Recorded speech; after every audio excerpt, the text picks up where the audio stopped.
आज का टॉपिक्स है एक क्रॉप पढ़ेंगे बैगन का। ठीक है फ्रेंड्स, बैगन क्रॉप्स यानी ब्रिंजल, आप इसे एक प्लांट यानी एक प्लांट भी इसे कहते हैं। आज बैगन की खेती के बारे में जितना क्वेश्चन आपको कॉम्पिटिटिव एग्जाम्स प्लस आपको 11th 12th और बीएससी लेवल में जितने भी बैगन की खेती से पूछे जा सकते हैं लगभग सबको उसमें देखेंगे। तो फ्रेंड्स, इससे पहले अगर आप हमारे चैनल को सब्सक्राइब नहीं किया तो रेड बटन दबाकर चैनल को सब्सक्राइब कर लीजिए और बेल आइकन को भी ऑन कर दीजिए, जिससे कि जब भी वीडियो डालें उसकी नोटिफिकेशन आपको मिलती रहे। ठीक है फ्रेंड्स, तो बैगन की खेती को अच्छे से पढ़ लेते हैं। तो पहले आप बॉटनिकल नेम बैगन का देख लीजिए। ठीक है फ्रेंड्स, बॉटनिकल नेम वानस्पतिक नाम। तो बैगन का वानस्पतिक नाम होता है सोलेनम। ठीक है, सोलेनम मेलुजिना। ठीक है, बैगन का बॉटनिकल नाम होता है सोलेनम मेलुजिना। बैगन एक सोलेनेसी। बैगन अगर पूछा जाए कि बैगन किस फैमिली से होता है तो बैगन एक सोलेनेसी फैमिली की क्रॉप से। ठीक है फ्रेंड्स, सोलेनेसी। बैगन की गुणसूत्रक संख्या यानी क्रोमोसोम नंबर, बैगन में क्रोमोसोम नंबर कितना होता है तो बैगन में क्रोमोसोम की संख्या होती है 24। ठीक है फ्रेंड्स, 24। ओरिजिन प्लेस जो आपका अगर उत्पत्ति स्थान, तो बैगन का उत्पत्ति स्थान कहाँ है तो भारत, आपका इंडिया। ठीक है फ्रेंड्स, उत्पत्ति स्थान आपका भारत है। इसके संगठन के कंपोजिशन बैगन में क्या क्या पाए जाते हैं तो बैगन में आपका 91.5% आपका वाटर यानी जल पाया जाता है। जल की मात्रा 91.5% होती है बैगन में। और इसमें कार्बोहाइड्रेट की मात्रा फ्रेंड्स, कार्बोहाइड्रेट की मात्रा 6.4% कार्बोहाइड्रेट। प्रोटीन आपका 1.3% प्रोटीन। इसमें आपकी वसा यानी फैट की मात्रा होती है 0.3%। इसमें आपका जो खनिज पदार्थ होते हैं मिनरल मैटर तो आपका 0.3% तक पाए जाते हैं। ठीक है फ्रेंड्स, 0.3% पाए जाते हैं। इसको आप एक बार फिर से देख लीजिए। कंपोजिशन में जल की मात्रा 91.5%, आपका कार्बोहाइड्रेट की मात्रा 6.4%, प्रोटीन 1.3%, फैट आपका वसा जिसे बोलते हैं 0.3% एंड मिनरल 0.3%। ठीक है फ्रेंड्स, नेक्स्ट स्लाइड है आपका। अब बैगन की खेती के लिए बैगन को किस मृदा में हम अच्छे प्रकार से उगा सकते हैं। ऐसे तो मृदा मतलब बैगन को हम लगभग सभी मृदा में उगा सकते हैं, बट जो आपकी जो सैंडी लोम होती है सॉइल, आपकी एक बलुई दोमट मृदा, उसमें बैगन की खेती अच्छी प्रकार से एवं सुविधापूर्वक की जा सकती है। ठीक है, इसके लिए अगर पीएच मान पूछ लिया जाए तो इसके बैगन की खेती के लिए पीएच मान 6.5 से 7.5 के बीच में रखते हैं। 6.5 से 7.5।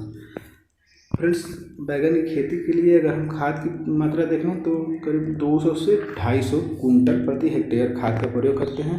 फ्रेंड्स, खाद को हम खेत में तो मतलब खेत में जुताई से पहले प्रयोग फेंक देते हैं, छिड़काव कर देते हैं, जबकि वर्षा से इसमें अच्छी प्रकार से वर्षा होने पर सड़ जाए और उसको जुताई करते हैं। ठीक है फ्रेंड्स, इसको अच्छी प्रकार से जुताई कर देते हैं। नेक्स्ट है आपका उर्वरक। तो उर्वरक कितना देना चाहिए तो उर्वरक की मात्रा आपका इसमें आपका NPK होता है। तो NPK आपका 100 किलोग्राम नाइट्रोजन, फिर फास्फोरस 50 किलोग्राम पोटाश। ठीक है फ्रेंड्स, NPK आपका पूछ ले तो एक संबंध एक के अनुपात में देना चाहिए, यानी 100 किलोग्राम नाइट्रोजन, 50 किलोग्राम फास्फोरस और 50 किलोग्राम पोटाश। कुछ इसकी बैगन की कुछ वैरायटी होती है, किस किस्में हैं जिसको हम भी देख लेते हैं। तो किस्में में आपका देखिए इसकी अगर मुख्य रूप से देखा जाए तो इसको हम 2 से 3 भागों में बांट सकते हैं बैगन को। एक लंबा बैगन होता है, एक गोल बैगन होता है। ठीक है फ्रेंड्स, एक लंबा और गोल। तो लंबा बैगन की कुछ प्रजातियां हैं तो पूसा पर्पिल। ठीक है friends, Pusa purple long and Pusa Anmol. Pusa purple long, Pusa Anmol and Pusa क्रांति, पूसा पर्पिल क्लस्टर और पंत सम्राट। ठीक है फ्रेंड्स,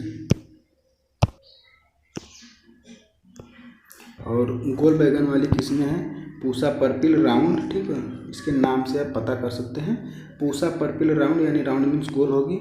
और टाइप 3 पंजाब बहार, पंत ऋतुराज। अगर पूछा जाए पंत ऋतुराज किसी प्रजाति है तो फ्रेंड्स बैगन की है। नेक्स्ट पूसा उपकार आपकी एक बैगन की गोल फल वाली प्रजाति है। नेक्स्ट अब संकर किस्म, कुछ संकर किस्में हैं उससे भी आप देख लीजिए। संकर प्रजातियां हैं तो पहला है पंत शंकर बैगन 1। ठीक है, पंत शंकर बैगन 1, Pusa hybrid 1, Narendra Deo hybrid 1 and Pusa Bhairav और पूसा अनुपमा, ठीक है, पूसा भैरव एवं पूसा अनुपमा किसकी प्रजाति है, तो आपकी बैगन की संकर प्रजाति है, ठीक है फ्रेंड, बैगन की संकर प्रजाति है। नेक्स्ट है, अगर आप बैगन की बुआई करते हैं तो भूमि की तैयारी कैसे करेंगे, ठीक है।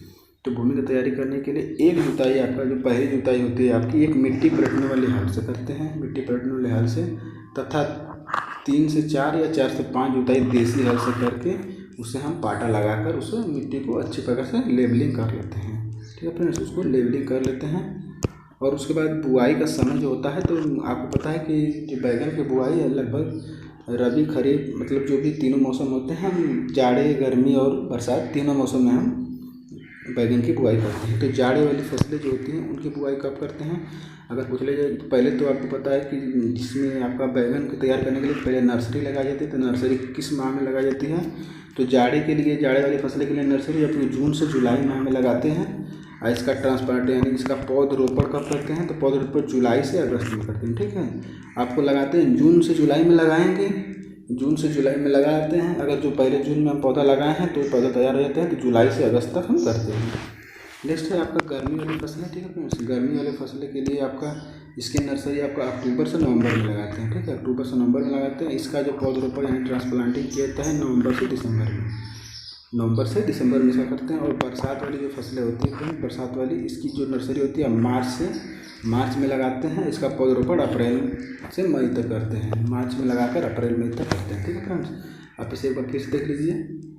जाड़े वाली फसलें को हम जून से जुलाई में लगाते हैं तथा इसका पौधरोपण जुलाई से अगस्त में करते हैं। जून से जुलाई में लगाएंगे, जुलाई के बाद अगस्त, जुलाई अगस्त में करेंगे। और गर्मी वाले के लिए अक्टूबर से नवंबर में लगाएंगे, नवंबर से दिसंबर तक इसकी हम रोपाई कर देंगे खेत में। और बरसात के लिए मार्च में लगाएंगे तथा अप्रैल मई में इसकी रोपाई कर देते हैं, ठीक है फ्रेंड्स। नेक्स्ट है आपका इसका सीड रेट, यानी आपका जो कि पौधशाला तैयार करने के लिए बीज कितना चाहिए। तो आपको पता है कि 1 हेक्टेयर का अगर हमें पौधशाला तैयार करना है, 1 हेक्टेयर के लिए अगर हमें पौधा तैयार करना है तो उसका आपका 400 से 500 ग्राम जो बीज होगा, 400-500 ग्राम की जो बीज की नर्सरी होगी उपयुक्त रहती है। अगर हम 400 से 500 ग्राम के बीज को अगर नर्सरी में उगाएं तो वो जो नर्सरी होगी वो 1 हेक्टेयर की बुआई के लिए काफ़ी होगी, उपयुक्त होगी, ठीक है फ्रेंड्स।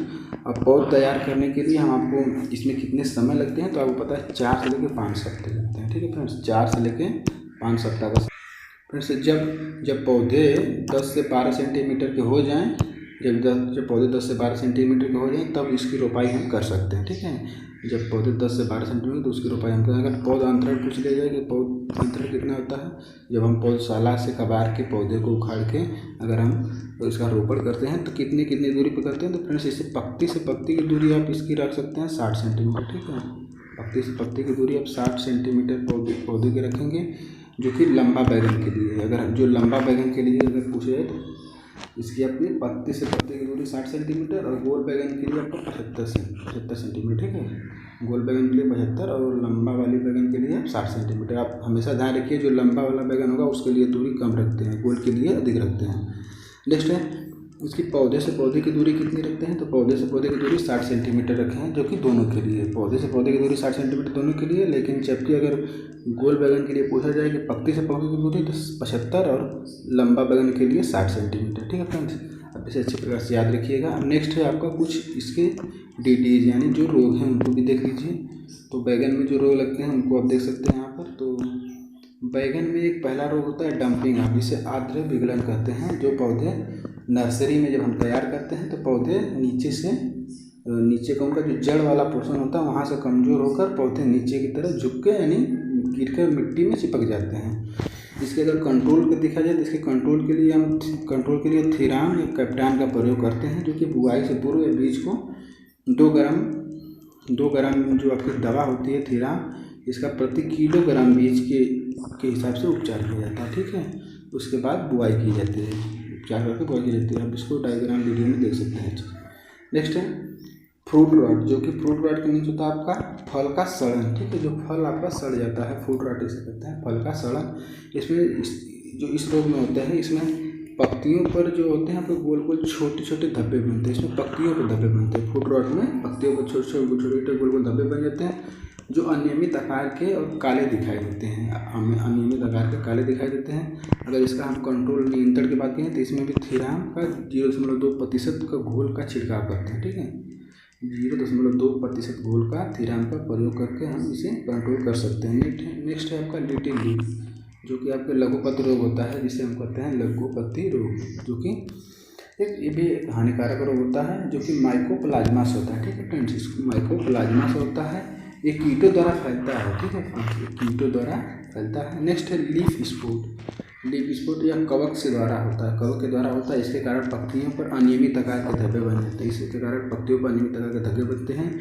ये धब्बे एक दूसरे से मिल जाते हैं, जो एक दूसरे से मिल जाते हैं काफ़ी जगह को घेर लेते हैं। ठीक है फ्रेंड्स, ये अधिक से अधिक जगह घेर लेते हैं, जिससे पत्तियाँ सूख जाती हैं, जिससे पूरी पत्तियाँ सूख जाती हैं और ये धब्बे बड़े बड़े बन जाते हैं और फल भी पीले रंग के पड़ जाते हैं, जिसके कारण फल पीले रंग के हो जाते हैं। ठीक है, फल पीले रंग के हो जाते हैं। नेक्स्ट है रूट रॉट, आपका जो जड़ का सड़ाने वाला रोग होता है, जड़ जो सड़ जाता है, यह रोग जो कि आपका नीमाटोड से होता है। ठीक है, नीमाटोड से होता है, आपका नीमाटोड से होता है रोग।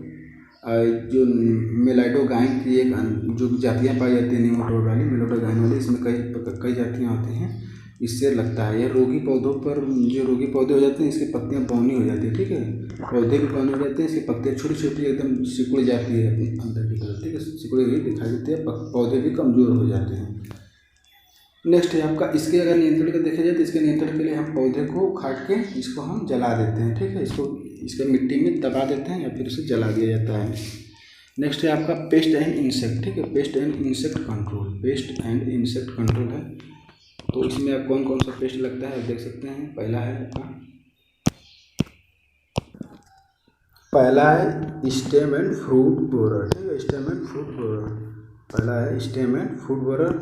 इसमें इसके क्या क्या होते हैं, इसमें जो आपका होता है ना, इस कीट की जो सुंडी होती है, जो नई बढ़ने वाली जो शाखाएं होती हैं, उसमें छेद कर देती हैं। आपको स्टेम बोरर में तो तना छेदक, फ्रूट बोरर मतलब फल छेदक। ठीक है, इसमें जो सुंडी होती है, कीट की सुंडी नई बढ़ने वाली शाखाओं के अंदर छेद करके अंदर के भाग को खाने लगती है। ठीक है, अंदर के भाग को भी खाने लगती है, जिससे शाखाएं सूख जाती हैं। इसमें भी शाखाएं आपस सूख जाती हैं।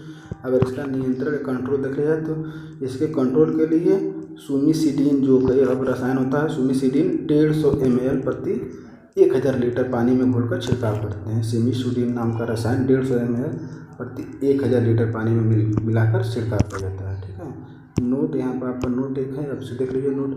बैगन के पौधे में 4 प्रकार के फूल आते हैं। ठीक है, अगर पूछा जाए कि बैगन के पौधे में कितने प्रकार के फूल आते हैं, तो नोट है आपका 4 प्रकार के फूल आते हैं। पहला है लंबे वर्तिकाग्र वाला, और ऑप्शन बी है इसका जो कि मध्य वर्तिकाग्र वाला, और इसका सी है आपका छोटे वर्तिकाग्र, और डी है झूठे वर्तिकाग्र।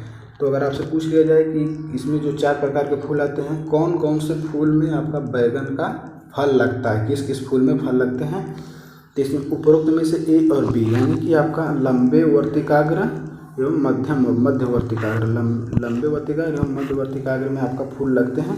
बाकी जो छोटे वर्तिकाग्र वाले हैं एवं झूठे वर्तिकाग्र वाले, इसमें फूल आपका नहीं लगते हैं। ठीक है फ्रेंड, अगर पूछा जाए कि लंबे और मध्यम वर्तिकाग्र वाले फूलों में फल लगते हैं, लेकिन आपका जो आपका छोटे और बड़े, जो छोटे और झूठे वर्तिकाग्र के पौधे होते हैं, उनमें फूल नहीं लगते हैं। ठीक है फ्रेंड्स, उनमें फूल नहीं लगते हैं। नेक्स्ट है आपका, अगर जैसे कि अगर इसके अगर एक उपचार करें, अगर पहले अगर बीजों को 24 घंटे तक 2,4-D के घोल में रखा जाए, फिर उसके बाद इसको अगर हम बोए जाए ना, तो इसके उत्पादन में हमको करीब 40 to 50% यानी 40 से 50% तक वृद्धि हो सकती है। पहले बीज को 24 घंटे तक 2,4-D के घोल में रखा जाए, उसके बाद उसके उत्पादन में प्रयोग किया जाए, तो इसके उत्पादन में करीब इसको बोने पर 40 से 50% तक वृद्धि आपको मिलती है। नेक्स्ट फलों की तुड़ाई कब करते हैं, तो फलों की तुड़ाई जब फल लगते हैं उससे 8 से 10 दिन के बाद फलों की तुड़ाई करते हैं। ठीक है, फल लगने के 8 से 10 दिन बाद फलों की तुड़ाई करते हैं। नेक्स्ट उपज यानी ईल्ड, तो इसकी ईल्ड कब कितनी होती है, तो इसकी औसत उपज जो होती है आपकी 200 से लेकर 250 कुंटल प्रति हेक्टेयर, 200 से 250 कुंटल प्रति हेक्टेयर उसकी उपज होती है। आइसोलेशन डिस्टेंस क्या होता है, तो फ्रेंड्स जब हम सीड प्रोडक्शन करते हैं तो इसको कंटामिनेशन जिसे हम कहते हैं संक्रमण काल से बचाने के लिए इसको हम जब एक निश्चित दूरी रखते हैं, विभिन्न प्रकार के फसलों में या सब्जियों में अलग अलग दूरी होती है, जिससे कि संक्रमण न हो जाए, यानी कि दोनों की जातियों में अलग अलग क्रॉस ना हो जाए। इसको बचाने के लिए अगर जो हम दूरी होती है उसे हम आइसोलेशन डिस्टेंस कहते हैं। जो कि आपका 50 से लेकर 100 मीटर तक होता है। ठीक है, अगर बैगन जो है वो आइसोलेशन डिस्टेंस तो 50 से लेकर 100 मीटर तक का होता है। सीड प्रोडक्शन अगर हम बीज का उत्पादन कर रहे हैं तो 1 हेक्टेयर में कितने बीज का उत्पादन हम कर सकते हैं फ्रेंड्स? 100 से लेकर 120 किलोग्राम बीज प्रति हेक्टेयर उत्पादित कर सकते हैं। 100 से 120 किलोग्राम बीज, 100 से लेकर 120 किलोग्राम बीज प्रति हेक्टेयर उत्पादन कर सकते हैं। तो फ्रेंड्स, अगर आपको वीडियो पसंद है तो इसे लाइक कीजिए और शेयर कीजिए। अगर आप हमारे चैनल को सब्सक्राइब नहीं किया तो रेड बटन दबा के चैनल को सब्सक्राइब कर लीजिए और वीडियो को जहां तक हो सके अधिक से शेयर कीजिए। अगर आप हमारे व्हाट्सएप ग्रुप पर और हमें फेसबुक पर फॉलो नहीं किया है तो एग्रीकल्चर नॉलेज आपका डिस्क्रिप्शन में लिंक मिल जाएगा, उसको जाकर आप फॉलो कर लीजिए। मिलते हैं अगले टॉपिक के साथ अगले वीडियो में। पूरा वीडियो देखने के लिए आपका बहुत बहुत धन्यवाद।